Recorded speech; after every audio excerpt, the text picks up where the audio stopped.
Welcome to today's Explainer. Today we're unpacking something that literally affects nearly every single adult in the country, but honestly, it still feels like a total mystery to most.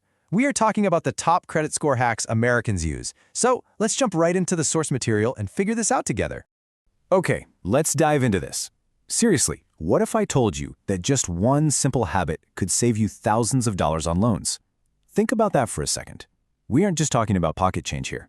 We're talking about the high-stakes reality of personal finance, where a couple of specific behaviors dictate the interest rates you get on your mortgage, your car loan, and your credit cards. The difference between a good strategy and a bad one isn't just an arbitrary number. It's a massive pile of your hard-earned cash staying right in your pocket instead of being handed over to a bank. And that actually brings us directly to this idea. Here's the credit score secret many Americans know. Now, in the financial world, secrets usually aren't magic tricks at all. They're just highly effective habits that most of us simply haven't been taught in school. Our source material today totally strips away that mystery. We're going to unpack 3 specific, actionable hacks that make up this quote-unquote secret, and we'll understand exactly how they work. All right, let's kick things off with hack number 1. Never miss a payment. And this brilliantly illustrates why it's such a delicate balance. See, on one hand, even just one late payment can actively hurt your score. It's kind of like a sudden puncture in a tire, right? All your forward momentum just stops flat. But on the other hand, consistent on-time payments steadily build your credit over time.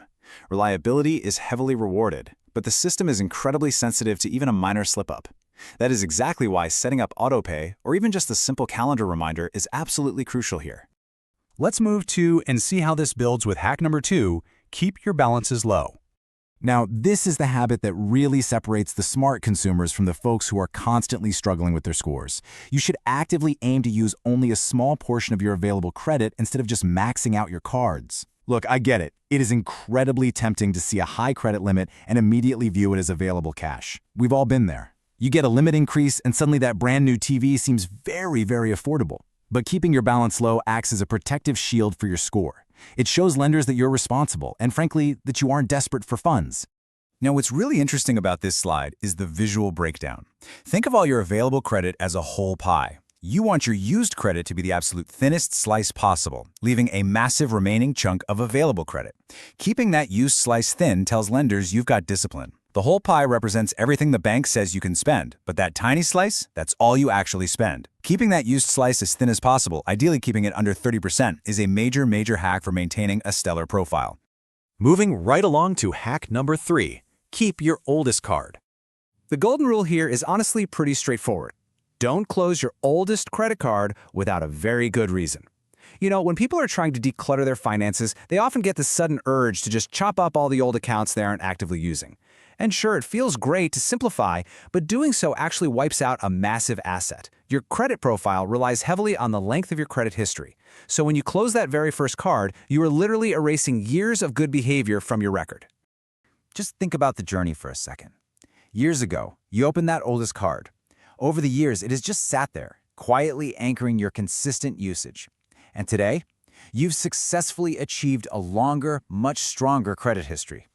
That longevity adds tremendous weight and trustworthiness to your overall financial reputation.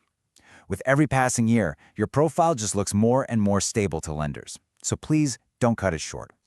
Which brings us to our final takeaway, the long game. So the crucial point is that none of these actions exist in a vacuum. Making on-time payments, keeping those balances low, and keeping your oldest card open are all foundational pillars.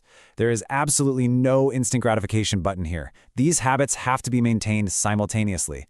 The source material is super adamant about this reality check. These behaviors work in tandem to secure your financial standing, but they won't just magically raise your score overnight. The magic word here is consistently. Day by day, month by month, these seemingly small choices compound into an incredibly robust architecture for your future. Following these habits consistently is what actually makes a real, tangible difference over time. They protect you from those brutal high interest rates and eventually grant you the leverage to save those thousands of dollars on loans that we were talking about earlier. So I'll leave you with this. Do you have the patience to stick to these habits and truly play the long game? The blueprint is clear, right there in front of us. But the dedication? Well, that has to come from you. It's entirely in your hands. Thank you so much for joining me today. Keep focusing on those smart learning strategies and make sure to follow for more explainers.